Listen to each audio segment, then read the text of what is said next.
É verdade dizer, no entanto, que o mundo cripto teve uma relação complicada com a captação de capital on-chain no passado. Formação de capital, né? Então, o ICO que talvez fosse considerado impecável por um ETMax por aí foi o Ethereum, e foi relativamente sem influência externa, só porque foi a primeira vez que isso aconteceu. Todos os outros ICOs, desde então, especialmente no primeiro ciclo desses ICOs de captação de capital, tinham meio que uma mancha, e isso foi piorando conforme o ciclo avançava. Eu sei que você entrou no mundo cripto naquele ciclo de 2017. Muitos chamaram isso de ciclo do Ethereum, ou até mesmo ciclo das ICOs. Na verdade, me corrija se eu estiver errado, Dave, mas você começou numa empresa de ICO, naqueles dias em que rolava um monte de captação e formação de capital. Então, imagino que você também tenha uma relação complicada com esse assunto.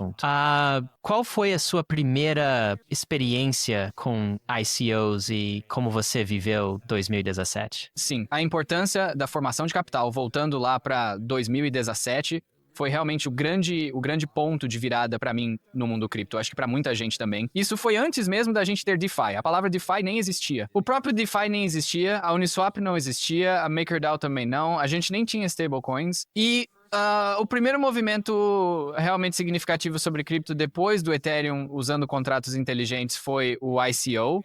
Eles disseram que isso era basicamente o único caso de uso do Ethereum. O único caso de uso. Tipo, o que é o ETH? O ETH era como um banco de investimento, onde a moeda Ether era usada para investir em ideias especulativas chamadas ICOs. Isso mesmo. Era meio que a primeira ideia do que o Ethereum era. E havia algo muito poderoso em alguém lá do outro lado do mundo ter uma ideia e eu me conectar com essa ideia e poder, tipo, com 1 ou 2 cliques investir nela. Você chegou a participar de alguns desses? Eu participei de uma ICO. Depois eu conto qual foi. Eu sei que você tá me provocando pra dizer qual foi. Eu sei que você tem vergonha de qual foi. Eu, com certeza, não tenho vergonha disso. É que precisa de um pouco de contexto. Mas a gente vai chegar lá. Obviamente, esse poder de... Existe uma ideia por aí na qual eu quero investir. Foi muito forte pra muita gente, porque foi isso que alimentou a mania das ICOs em 2017. A gente teve a venda do Basic Attention Token, que esgotou em 3 blocos, levantando cerca de 30 milhões de dólares. E aí, a corrida começou de verdade, porque ficou fácil demais ter uma ideia bem atraente e acabou ficando fácil demais para as pessoas mandarem seu Ether e receberem alguns tokens. Isso mesmo. Mas, ainda assim, sempre que o mundo cripto exagera demais por tempo demais, a gente aprende a fazer direito uns 5 a 8 anos depois. E é exatamente isso que eu tô vendo acontecer agora. Não só passamos pela mania das ICOs e aprendemos sobre o poder da formação de capital, mas assim como um caminho totalmente paralelo de pesquisa e desenvolvimento, o cripto também vem criando mecanismos de descoberta de preço em leilões extremamente sofisticados que as ICOs de hoje já estão aproveitando. Então tem muito trabalho em cima do qual a indústria está se apoiando em 2025, em dezembro de 2025, que realmente molda e ajusta algumas ICOs a ponto de que, tipo, agora, se você fosse uma ICO lá atrás, talvez tivesse sido uma seleção desfavorável, você provavelmente seria tipo um projeto de nível C ou B. Mas o fato da gente ter a Coinbase comprando a plataforma Echo do Cobie junto com a plataforma de ICO Sonar, e aí você também tem a Uniswap com o leilão CCA deles. A gente tem alguns dos maiores players, né, com as maiores reputações no setor, construindo infraestrutura de pipeline para ICO, infraestrutura de descoberta de preço de tokens flutuantes. E alguns dos melhores projetos de cripto estão usando isso. Então, chegou a hora de voltar a falar sobre esse assunto. Porque, como indústria, a gente passou por umas merdas fudidas, desculpa o palavreado, que não deveríamos ter precisado fazer. Os programas de pontos, o yield farming, os airdrops retroativos, tipo, todas essas coisas foram só um desvio do que deveria ter sido um ICO e a gente acabou sendo obrigado a fazer aquela bagunça toda por causa do ambiente regulatório. Acho que já estamos, tipo, quase 10 anos desde o início da ideia de ICO. E havia muitos problemas com ICOs em geral, como problemas de agente principal, problemas de incentivo, problemas de alinhamento, que eu diria aconteceram, e muitos investidores e participantes acabaram se dando mal. Eu realmente acho que o mercado teria percebido isso em menos tempo se a gente tivesse simplesmente deixado o experimento continuar. Porque o que acontece é que os primeiros participantes de ICO acabam se queimando, e aí eles passam a criar leilões melhores, um alinhamento de incentivos melhor, mecanismos melhores para que todos cresçam juntos, mas nós fomos impedidos de fazer isso, eu diria, por parte de alguns mecanismos regulatórios que simplesmente acabaram com todos os experimentos de ICO de livre mercado, com uma SEC hostil, e o regime do Gary Gensler, que na prática acabou tornando isso ilegal. E aí você viu todo, sabe, você mencionou os pontos meta. Em grande parte, eu sinto que uma parte disso foi a arbitragem regulatória. Tipo assim, pra não chamar isso, de uma oferta real de moeda, Uma boa parte disso. Eu diria que essa foi a maior parte. certo? Então, enfim, eu acho que o livre mercado teria resolvido isso, mas agora estamos de volta a algo como um regime de livre mercado, mas provavelmente com alguns limites de segurança melhores do que tivemos no passado, e vamos ver o que Regulamentações internas produzidas por eles mesmos, eu diria. parte disso são regulamentações internas criadas por nós mesmos, de baixo para cima. A parte disso talvez seja meio de cima para baixo, e com certeza existe um clima de experimentação e liberdade. É tipo, sabe, um sandbox pro mundo cripto, o que é bom. Então, mas voltando. Em quais você participou, ou em qual você participou em 2017? Porque eu preciso saber. Ah, tá. Então o Ami Soleimani era desenvolvedor na Consensys. Cara, você fez o ICO da Spank Chain. Eu fui bem, sim. E ele saiu da Consensys, ele tava trabalhando em canais de pagamento para fazer pagamentos instantâneos e baratos. E aí ele ficou tipo, tá, em que setor eu posso aplicar essa tecnologia que também precise dessa pegada de liberdade ante autoridade que é o cripto? E aí ele acabou indo pra indústria de entretenimento adulto. Tá aí? E criou uma plataforma de entretenimento adulto. Mas o motivo pelo qual o ICO da Spank Chain me interessou Você entrou nessa pelo lado tecnológico. Eu conheço o David. foi muito, muito viral. Eu sei. Mas também tinha um mecanismo natural de descoberta de preço que o ICO da Spank Chain fez e que nenhum outro ICO fez. E eu vi, tipo, quer dizer, a liderança implementar esse mecanismo de preço de exercício, onde as pessoas enviavam lances. E aí a organização que estava fazendo o ICO, a Spank Chain, criava um preço de exercício. E qualquer um que pagasse qualquer valor fora dessa faixa de preço, na verdade, não participava. Então a empresa só vendeu tokens para a quantidade de pessoas que era adequada e só recebeu o dinheiro de quem estava disposto a pagar aquele preço específico. E então foi um equilíbrio natural. Entre a demanda e a oferta, algo que nenhum outro ICO tinha. E eu respeitava o mecanismo de leilão que ele tinha. Hoje vamos seguir um padrão parecido com o modelo CCA da Uniswap. Mas a ideia toda é que o cripto tem contratos inteligentes e a gente tem infraestrutura pública. Nós temos uma demanda desconhecida pela oferta de tokens e precisamos de mecanismos para equilibrar essas duas coisas. E nós temos 8 anos de pesquisa sobre design de mecanismos de leilão que finalmente estão sendo aplicados em alguns desses ICOs. E se o cripto realmente conseguiu criar algumas das melhores instruções de formação de capital que existem por aí, eu esperaria que o mundo, os mercados de capitais globais, aproveitassem essa infraestrutura que nós construímos. Então, para responder a sua pergunta, Ryan, foi a Spank Chain em 2017. Mas também temos as 5 mais recentes que aconteceram, 3 delas aconteceram no último mês, mais ou menos. Mega, Eth, Monad, e também Aztec. E aí 2 que estão no horizonte, Infinex e Zama. Então, a gente tem um monte de ICOs que já aconteceram e mais alguns que estão rolando agora. Bom, vamos talvez falar sobre eles agora, porque vamos ver qual é a última novidade.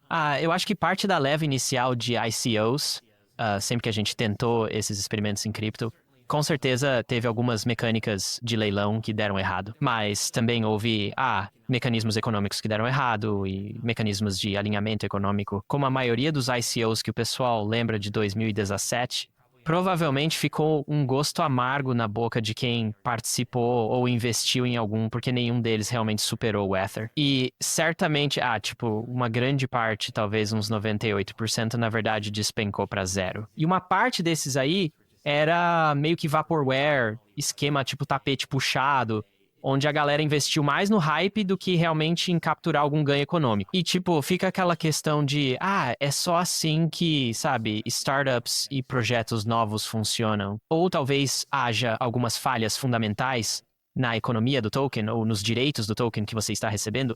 Ou talvez seja uma combinação dessas coisas. E eu não tenho certeza se também avançamos nisso.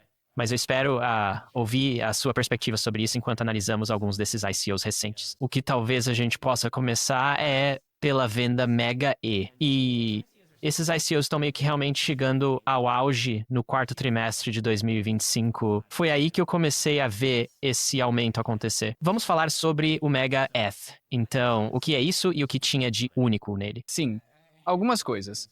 Talvez só para conseguir comparar algumas métricas entre todos os ICOs, eu vou listar umas coisas parecidas, tipo o fornecimento de tokens. 5% do fornecimento de tokens Mega E foi vendido com uma avaliação de 999 milhões de dólares. Você podia fazer uma oferta, tipo, se não quisesse gastar mais do que numa avaliação de 500 milhões de dólares, você, como licitante, podia dar um lance por um preço específico. Então isso é bem legal. Isso foi usado na plataforma Echo, que foi comprada recentemente pela Coinbase. Foi um leilão público de 72 horas e também tinha um lance máximo por carteira. Então, US, 186 mil por carteira. Ou seja, você não podia oferecer mais do que isso. E isso foi mais uma questão de, tipo, permitir que o token fosse distribuído amplamente, uma distribuição bem ampla. A gente vai ver essa distribuição ampla aparecer em outros ICOs também. Foi extremamente acima da demanda. Então, eles estavam vendendo 50 milhões de dólares e entraram cerca de 4 bilhão em ofertas. Agora, na plataforma Echo, é importante destacar que você não simplesmente coloca um número e clica em dar o lance. É que a plataforma olha para o Tether, nesse caso o USDT, na sua carteira e diz, ok, você tem 47 mil dólares em Tether na sua carteira. Você pode dar lances de até 47 mil dólares. Você não pode dar um lance de 187 mil dólares e não ter nenhum Tether na sua carteira. Então você só pode dar um lance até o valor de Tether que tiver. E aí, quando você faz o lance, seu Tether vai para um escrow. Então, quando eu digo que houve 4 bilhão de dólares de demanda, na verdade havia 4 bilhão de dólares em Tether bloqueados para as pessoas que estavam dando lances nessa mega venda de tokens de GAT. Uma super subscrição de 28 vezes. Agora, não se sabe qual foi a avaliação do Mega Ether na última rodada de equity do Mega Ether, mas eu acho que todo mundo assumiu que o teto máximo pelo qual eles iam vender os tokens, 999 milhões de dólares, estava bem abaixo da avaliação da Mega ETH nos mercados privados entre os VCs, e a Mega ETH fez isso de forma explícita. Eles simplesmente disseram: queremos garantir que investidores de varejo, ou investidores em geral, tenham acesso a avaliações abaixo de unicórnio. Então eles fizeram isso, sabe, para a comunidade deles, e é por isso que foi tão concorrido, porque se você olha para os perps, a avaliação implícita do Mega ETH nos perps era tipo um desconto de 75%. Estava sendo negociada a US 4 bilhões.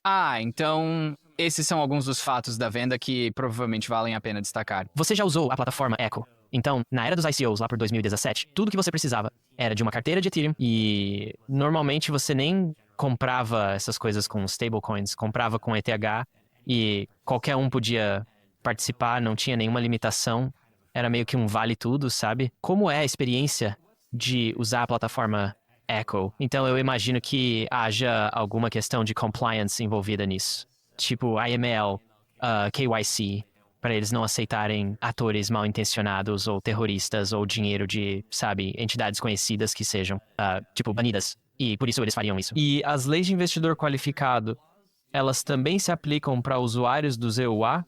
Isso significaria que você precisa ter um certo patrimônio líquido acima de 1 milhão ou certos limites de renda, pelo que eu entendo. É isso que a plataforma Echo faz? Como é a experiência de usar ela? Sim, a plataforma Echo pergunta se você é um investidor credenciado e depois pergunta como você se qualifica como investidor credenciado. Eu não me lembro de ter enviado nenhuma comprovação, então vou deixar isso para o ouvinte decidir.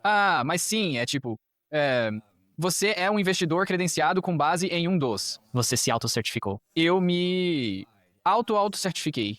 Eu me declarei como investidor credenciado. E aí, o que a Echo fez foi aplicar, provavelmente o questionário financeiro mais rigoroso que eu já respondi na vida. Era, umas 20 perguntas.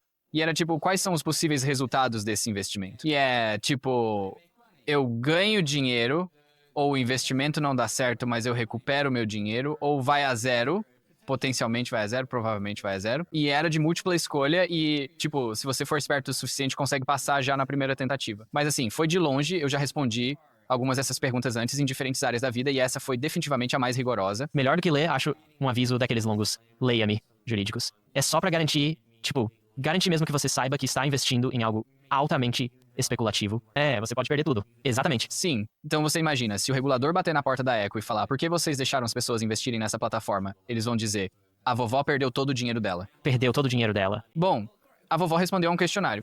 A vovó passou na prova, sabe? E tipo, eu lembro sim de ter visto no Twitter gente dizendo, ah não, eu reprovei N o teste, posso fazer o teste de novo? E o Kobe tipo, não. Não, você reprovou N o teste, desculpa. Mas o fato de ser um teste que qualquer pessoa pode passar, tipo, você não precisa nascer em alguma condição especial, nem ter uma certa quantia de dinheiro pra passar N o teste, eu gostei disso. Então, isso foi legal. Ah, então, se você passasse no teste, podia investir. Ah, eu gostei disso. A outra coisa na UX disso foi que eu tive que ficar alternando entre a página sale.megatef.com e depois a página da Echo algumas vezes, e isso foi meio confuso. Eu espero que essas experiências meio que se unifiquem no futuro, mas isso é mais aquela coisa meio engessada, típica da Web 2, não tem nada a ver com cripto. As pessoas estão sempre irritadas com essas coisas e, falam muito sobre justiça. Isso especificamente no crypto Twitter, é meio que um sentimento assim, tipo, só 5%. Quer dizer, o que você tem que lembrar sobre ICOs é qual é o status quo. Bom, o status quo é que a coisa continua privada, quase até, sabe, tipo, até virar, sei lá, um deca unicórnio ou até valer. É isso que a gente vê com empresas como a Stripe ou a SpaceX, né? O varejo não se envolve nem um pouco. E eu não acho que os reguladores reconheçam o suficiente que o mercado de capitais dos EUA está quebrado nesse sentido, no sentido de que o investidor de varejo só consegue participar quando já está super inflado e todo o potencial de valorização já foi drenado. O que é interessante sobre 2025 e a evolução desses ICOs em comparação com 2024 é que 2024, como a gente disse, foi muito na pegada de meta de pontos e ainda bem dentro da meta de airdrop. Na verdade, eu não tenho certeza de qual é a estratégia da Mega para fazer um airdrop de token, mas com certeza eles tinham uma estratégia em torno de um ICO que eu gosto e valorizo, porque se você tá com a pele em jogo comprando esses ativos a um certo preço, é como se estivesse realmente comprometido com o ecossistema. Você não tá tentando trapacear nisso aqui. Você tá realmente participando e isso pra mim é muito mais genuíno do que, tipo, basicamente só pegar dinheiro de graça e tentar gamificar o sistema pra tirar vantagem. Fazendo umas ações estranhas, o que está $500 bilhão abaixo da última rodada de investimento dos VCs. Então, embora não tenha caído tanto quanto a Megaeth, que caiu tipo uns 75%, isso aqui tá 18% abaixo do último aporte dos VCs. Então, a ideia aqui é que a venda pública está acontecendo a um preço mais baixo do que na última rodada de equity. Estamos 2 de 2 nisso. Então isso é bem legal. Uns 5% do total da moeda foram vendidos novamente a uma avaliação de 2,5 bilhões de dólares, ou seja, 2,5 vezes a avaliação na qual a Mega ETH levantou capital. Cerca de 6 horas depois que começou, a venda de tokens estava 45% subscrita. Então 45% vendidos com cerca de 100 milhões de dólares em tokens ainda restantes. Então foram 43 milhões de dólares em 23 minutos, uma loucura. A venda deu uma desacelerada depois das primeiras 6 horas, mas no fim acabou esgotando com algo entre 115% e 145% de excesso de demanda. A gente tem, o preço do Tokenmon que está sendo negociado agora tá líquido, e atualmente está em 0,0285. Então 2,85 centavos acima do 0,025 centavos é que foi vendido. Então os investidores estão com 13% de ganho. Bem legal. E, vale lembrar que a MON não está totalmente líquida, né? Então é um ativo com pouco float e FDV alto. Mas no caso do Mega ETH e do Monad, os tokens que os investidores de varejo estão comprando ao participar, existe algum lockup associado a isso? Porque os investidores eles têm períodos de vesting e travas. É por isso que todo esse float não está disponível no mercado agora. E quanto aos participantes do ICO? Sim, os participantes do ICO são os primeiros a terem os tokens liberados. Então, tanto no caso da Moed quanto no da Mega ETH, os investidores que entraram nas rodadas mais baixas e assumiram mais risco ficam bloqueados por um período de tempo maior. Então, os primeiros tokens que vão chegar ao mercado são os participantes da venda. Ok. Então, até agora a gente falou sobre 2 desses novos ICOs. E claro, quando você tem o poder da plataforma da Coinbase, a experiência do usuário e toda a parte de compliance eu tenho certeza que foi feito, sabe? De forma super alinhada às regras, com bom UX, boa participação, tudo isso, o onboarding tinha que ser totalmente fluido. Isso está se afastando daquele nosso modelo on-chain totalmente nativo de cripto, em que tudo que você precisa é de uma conexão com a internet e há umas chaves privadas e você pode participar o mundo todo, basicamente, não importa quem você seja. Estamos nos afastando dessa ideia e indo para essas plataformas de ICO mais fechadas, tipo Jardim Murado. Então, eu quero que você traga o terceiro, que é um ICO super raiz do mundo cripto. Foi o ICO da ASEC, que acho que acabou de terminar na semana passada, me corrija se eu estiver errado. O que tem de especial nesse ICO da ASEC? O que não é especial no ICO da ASEC? Eu acho que o ICO da ASEC é provavelmente o mecanismo de venda mais legal que eu já vi no mundo cripto. E você também participou disso? Eu participei disso. É por isso que eu tô empolgado agora, provavelmente é por isso que esse episódio tá acontecendo. Porque, sabe, os dois primeiros, Mega ETE e Mond, tá? Mais 2 vendas vindo aí. Vamos começar pelo leilão público da Zama. 10% do total de tokens Zama serão vendidos em um leilão holandês de lance fechado na Ethereum, usando o protocolo Zama para manter os lances privados. Agora, o que é a Zama? A Zama é uma plataforma FE. É outra plataforma de privacidade. Diferente da Aztec, ela tá numa camada 2, ela faz coisas protegidas em outras blockchains. Então, é tipo um provedor de serviços de privacidade, um provedor de serviços de privacidade mais geral para blockchains, falando de forma geral. Outro mecanismo legal disso é que, assim como o MegaEth, você precisa ter o USDC, o USDT ou o DAI na sua carteira, e aí precisa proteger esse USDC usando o Zama para poder enviar seus lances. Então você realmente tem que usar isso. E só para confirmar, você falou de um monte de stablecoin. É só stablecoin mesmo ou também dá pra comprar ETH? Só stablecoins, pelo que eu entendo. Porque eles precisam fixar o preço e estão assumindo que cada stablecoin vale $1, atrelando a stablecoin ao dólar. E para conseguir usar o mecanismo de leilão holandês, não funcionaria se o ETH estivesse variando. Aliás, dos 3 que a gente acabou de mencionar, o Mega ETH e o Monad eram em USD, né, denominados em dólar, enquanto o Aztec era denominado em Ether. Era tudo em Ether. Certo. Isso mesmo. Então, você protege suas stablecoins usando a Zama para poder investir no leilão holandês da Zama. Então eu vou ler aqui do blog. Nos bastidores, o processo de shielding deposita seu ZERC20S em um contrato de wrapping e emite para você a quantidade equivalente de token ZERC 7984, cujos saldos e valores de transferência ficam criptografados. Embora o processo de shielding seja visível na blockchain, qualquer transferência que você fizer a partir desse momento será totalmente confidencial. Por isso, recomendamos proteger mais tokens do que você realmente pretende usar no lance, porque caso contrário as pessoas vão presumir que você fez um lance com aquela quantidade exata de tokens. O que é bem legal. Então o que é um leilão holandês público com lance fechado? O jeito que isso funciona é que todo mundo envia um lance de forma privada, lacrado. Essa é a parte lacrada, porque você não consegue ver os outros lances. Depois que todos entram, o vendedor classifica do maior para o menor, aí eles determinam o menor preço de liquidação pelo qual toda a quantidade de tokens ou ativos pode ser vendida. Todo mundo que fez um lance igual ou acima desse preço de liquidação compra pelo mesmo preço e todo mundo paga o mesmo preço de liquidação, não o lance individual que fez. E se você fizer um lance abaixo do preço de liquidação, suas stablecoins são devolvidas para você. Muito parecido com o mecanismo de leilão de preço de exercício que a Mial fez com a Bankchain há muito tempo. E outro mecanismo de design de leilão que o mundo cripto está usando para descobrir preço, que a gente simplesmente não vê o TradFi. Tipo, você consegue imaginar o quanto mais dinheiro a Circle teria ganho se tivesse feito algo assim, um leilão holandês de lance fechado ou até um CCA no Uniswap, por exemplo? Eles teriam, na verdade, eu sei a resposta para isso. Você sabe o quanto mais dinheiro a Circle teria ganho? Quanto, né? Algo como 2 bilhões de dólares de dinheiro que eles não receberam porque fizeram um IPO com um preço tão baixo. Olha, os bancos de investimento, veja bem, eu vou simplificar isso de forma bem grosseira. Eu nunca estive do lado de um banqueiro de investimento, mas eles meio que chutam o preço, não é? Eles simplesmente colocam o dedo anywhere, tipo assim. Meu Deus, a gente